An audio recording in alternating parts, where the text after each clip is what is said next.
May mga bagay kasi wala ng second chance. Lahat nangyayari sa kung anong dapat na mangyari.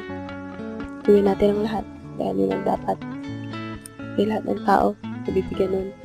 Kaya sa bawat ginagawa natin, binibigay natin ang best natin.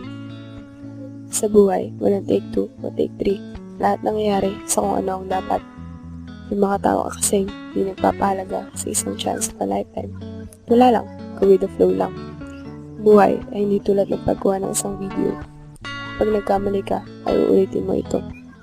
Ito ay parang isang jeep na tumutungo sa isang tuloy-tuloy na daan. Suong pa rin kahit maraming lubak at butas. Kasa't makarating lang sa paroroonan. Walang buhay, mahirap pero masaya. Hanggat buhay pa tayo, makasaya na tayo. Yun lang.